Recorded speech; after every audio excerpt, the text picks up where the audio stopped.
Hello, welcome back to Your Career Oasis. I am Karin, your host, and I am going to share with you today the story of why I created Your Career Oasis and my background with corporate trauma. That's really where all this starts. Now, I am sitting outside today. You can probably hear birds in the background. This is a story that's pretty vulnerable for me, very close to my heart, and it's something that I realize I really haven't shared. Why I'm so passionate about what I do and why I created Your Career Oasis the way I did. And so I'm going to share that story today, but the only way I can share that story is somewhere where I am comfortable.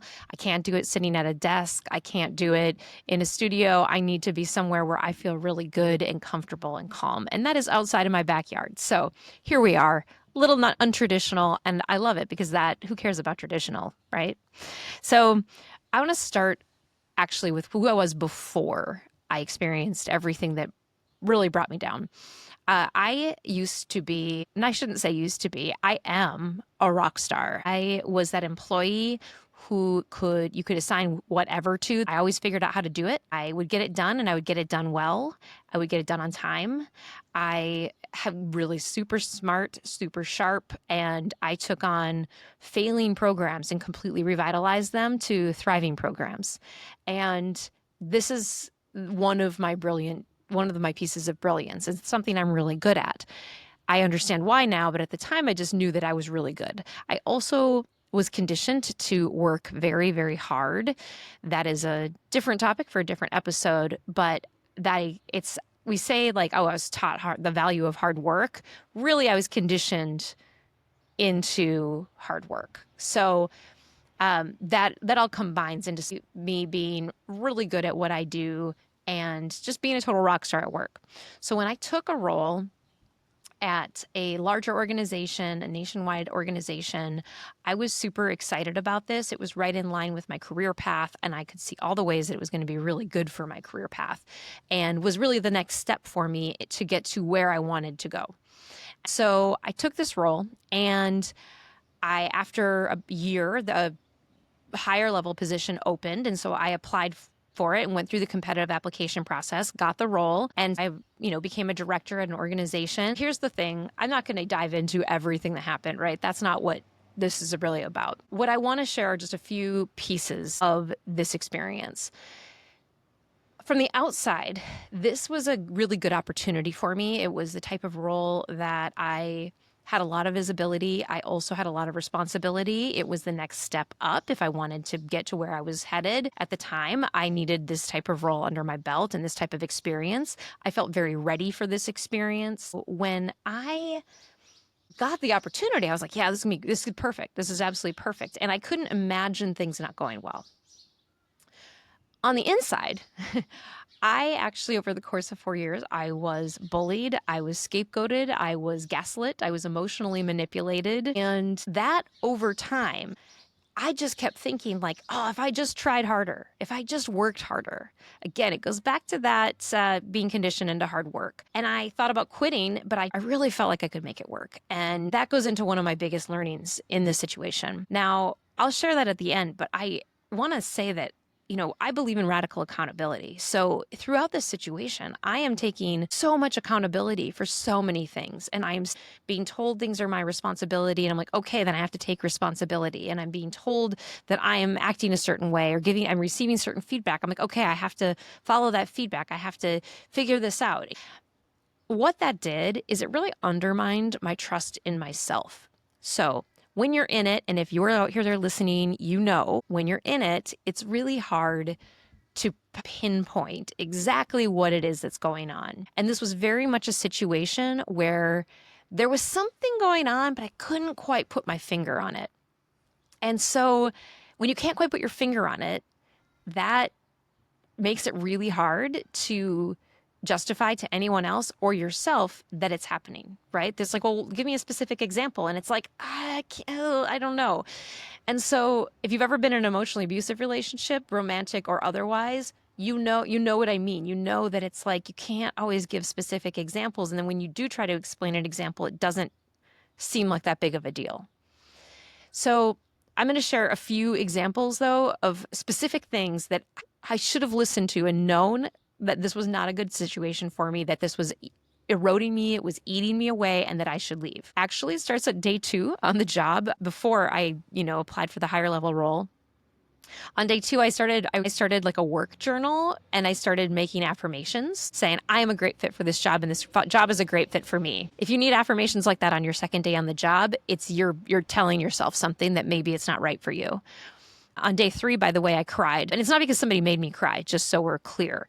That was my nervous system responding to a situation, my intuition that wasn't right for it. But I wasn't listening, and it's hard to listen sometimes, especially early in a job. You're like, well, gosh, I can't, it's just a transition. I just have to get used to it. I just have to figure things out. And so another specific moment, though, that I should have, a huge red flag, I should have gone running, is when I had the realization that I hadn't felt the way that I was feeling about myself since I had been in an emotionally abusive romantic relationship. That's a huge red flag. In that romantic relationship, I felt like a horrible person. I felt like a monster. And I was feeling that exact same way in this role, in this job, this environment.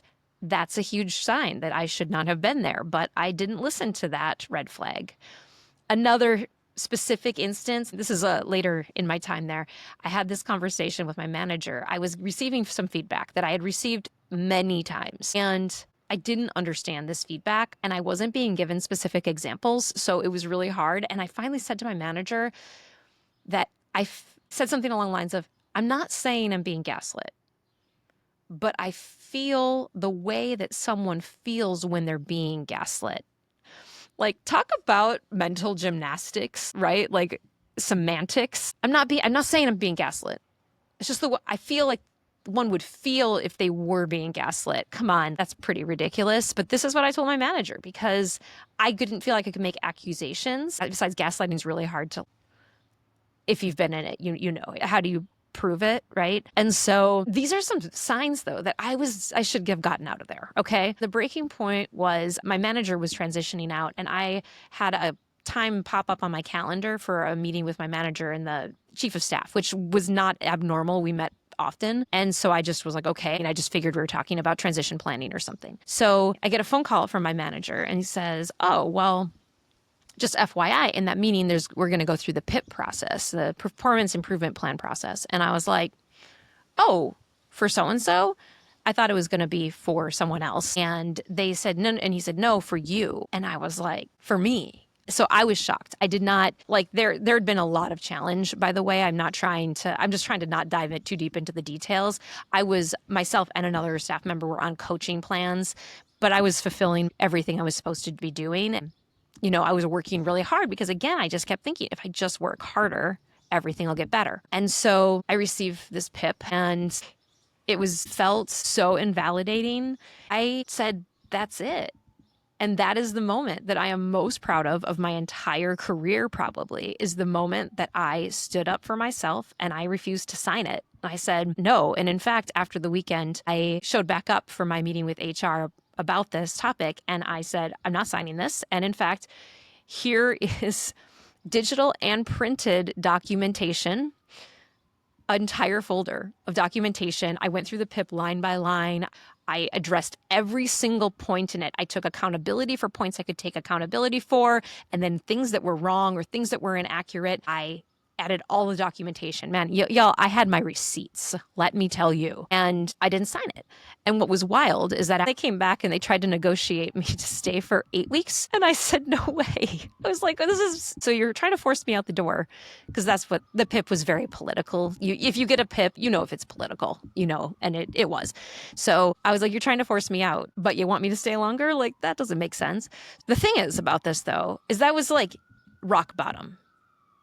I think about when you hear stories about people's rock bottom and how that gets them to change. Like, I've always thought it would be worse. It always seems like what rock bottom for me should have been any of the million times before that, where I was like, oh man, stuff is not okay here. But instead, rock bottom was me receiving a PIP. And I decided that I needed to stand up for myself and say no. And I finally stood up for myself, and I was so proud of myself, and I'm still so proud of myself for that moment. And it's odd that the most proud career accomplishment I have, because I've done some really awesome things, but my most proud career accomplishment is standing up for myself and leaving a job. I share all this because I talk to a lot of folks who are in this in the situation and situations at work where it's just like, oh my gosh, that's not right. Like this is eating you alive. And what I want people to know the most is that what destroys you isn't the people. It's not the bullying, the gaslighting. That's not what's destroying you. What's destroying you is that you're not trusting yourself, you're not valuing yourself, and you're not putting yourself first. You're not standing up for yourself. That's what destroys you. So, when it comes to radical accountability, the thing that I've almost even just last week, I'm still taking accountability for the situation, but my accountability now is the fact that I didn't trust myself, that I didn't put myself first. That's accountability that I need to also recognize and heal the relationship with myself. So since then, I've healed a ton in the past. This is like 3 years ago. That's right. A bad job can actually harm you for many years afterwards. The big piece here is that to heal, like I did coaching and therapy, I had a lot of voices that really helped me understand some things in different ways. But what helped me more than anything in like really learning to love myself again was human design. And I talk a lot about human design through my content, and it's a big part of my program because what human design taught me is the uniqueness of me. It taught me the strengths that I have that I never even would have considered a strength before, and that weren't considered a strength at that organization. So that's not saying anything about that environment. It's just saying that my strengths belong somewhere else. And I think human design has just completely transformed how I see and understand myself, how I move through the world, how I make decisions. I'm a splenic decision maker. That is my human design. I'm going to do an entire episode, by the way, on how human design has helped me heal. So we'll dive deep in a different time frame. But being splenic is intuition. That is my way of making decisions. And my intuition on day 2 of that job was screaming at me, this is not it. I didn't listen to it. My intuition, and intuition does not scream usually, by the way. Intuition whispers, but it was very clear so many times. It was like, what are you doing? And then finally it was like, clearly you're not getting it. Let me bang you upside the head with a 2x4 and give you a pip. And so knowing now that that's how I'm supposed to be making decisions, I trust that. But years of not trusting it has caused me to need to heal that relationship with my intuition. I've also learned, human design, learning about what we call the centers, the defined and undefined centers.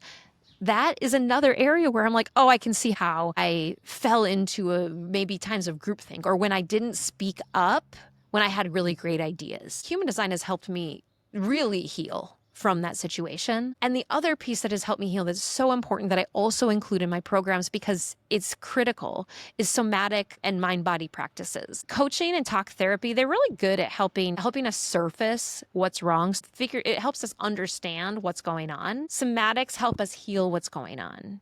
Understanding and healing are two different things. It's mind, it's body. And all of this stress, trauma, however you want to call it, it lives in our bodies. So I meditate, I do breath work, I do guided visualizations that are meant to help you surface and remove things from your neuro-linguistic programming, NLP techniques. So my coach teaches those. I'm also currently learning how to teach those.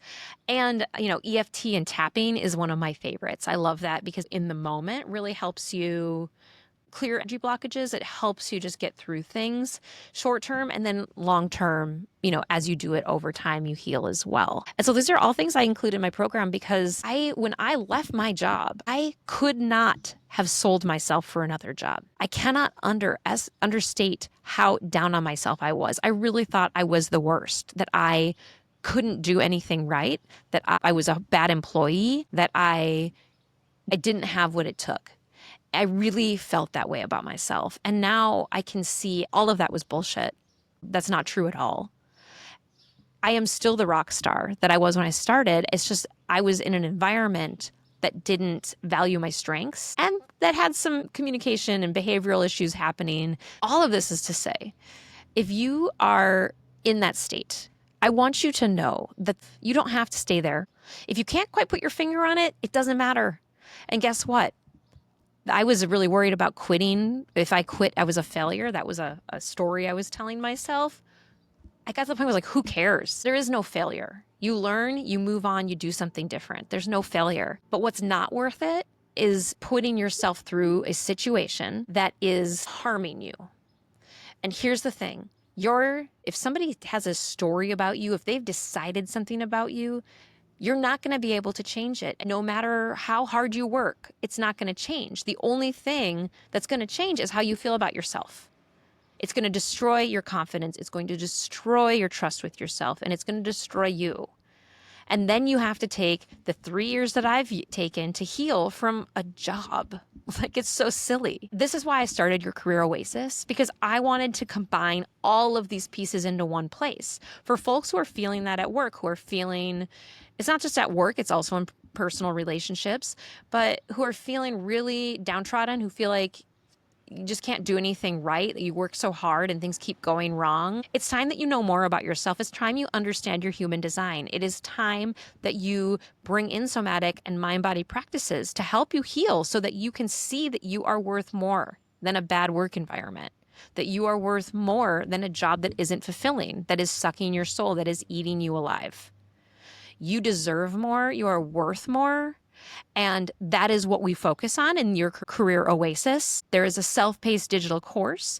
There is a group program where we get to talk with other people experiencing similar experiences at work. It's very validating to hear other people's stories, but then it's also like, well, wait, if that's happening to them and I'm telling them to leave and it's happening to me, why am I not leaving? Right?